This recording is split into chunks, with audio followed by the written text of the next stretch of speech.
to see you today. I wanted to really acknowledge you for that wonderful paper you wrote for the school. And it was about ceremonies and transitions in life, sacred passages. And I remember you spoke about a really painful experience that you had of giving birth, and how you became aware that for a woman giving birth, she just doesn't get enough love and enough acknowledgement and enough help and enough support, because in a patriarchal culture, the focus is on the product of her labors. In other words, the child. So the child gets to be fussed over and have a whole baby welcoming or christening ceremony. Meanwhile, the mother is literally left empty. And so I read with delight about your work in that realm of creating ceremonies for women to honor the mother, to honor the woman who's gone through a 9-month spiritual journey of carrying that child. And then she's come to full term and is ready to give birth.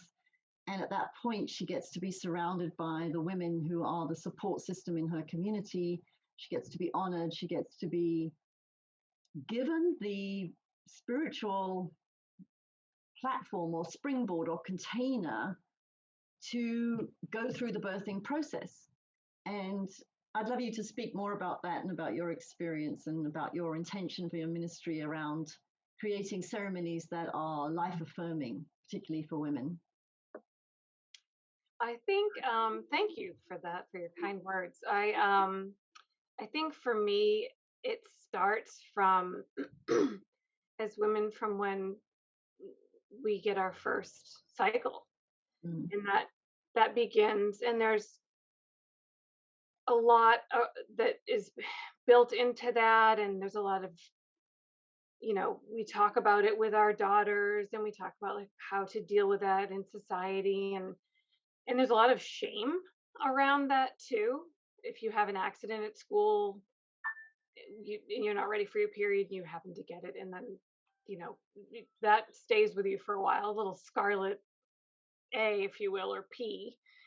And then, but we're not like honoring the fact that she's now turning into a woman. Like that's one start from one phase and transition into another. And then when we're pregnant, as women, everyone celebrates the baby that nobody met yet, but the person doing the heavy lifting in so many ways, because birth is very hard. It's carrying a child is very hard.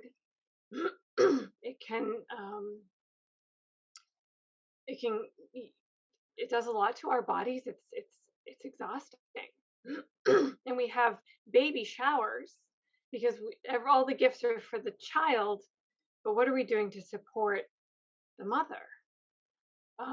And this came into stark relief when I had my daughter, as I wrote about in the paper, because I had all of this pre-support.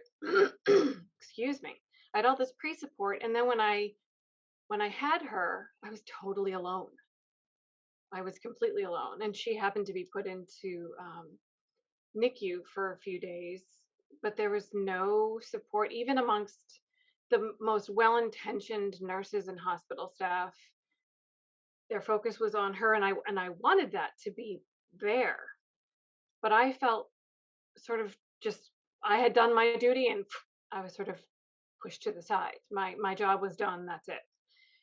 And I don't think that that's a healthy way for us to look at child rearing, or at women for that matter, because then if you get to the next phase after that we go through, where we transition out of our fertile years, again, women don't get a lot of support. And I love the idea of the blessing way ceremony for women, as you mentioned, that I wrote about, for honoring the mother in the birth. And not that birth isn't a beautiful thing. I love my children. I wouldn't trade the experience. But it changes you as a woman. And I think that needs to be supported, that the whole transition into motherhood is in and of itself separate from the birth. And I know that sounds strange, but, and then as we go out of the birthing years, we tend to be sort of lose our voice. And sort of get into that different phase that I have feel more powerful myself than I ever have. But in society, I have to work for that now harder than I did. The Mm. only difference is now I have more strength. And Mhm. I feel like my voice can be louder because I have been through so much and I have had to fight for my voice.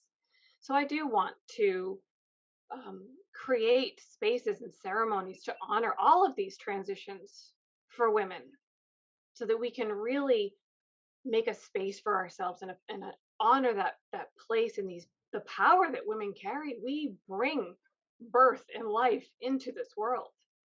I mean, that's fantastic. And we are the story keepers and the caregivers as we Mhm. get older. And I think Mhm. all of these things are beautiful and should be honored. Absolutely. Lovely to hear you share. Thank you so much.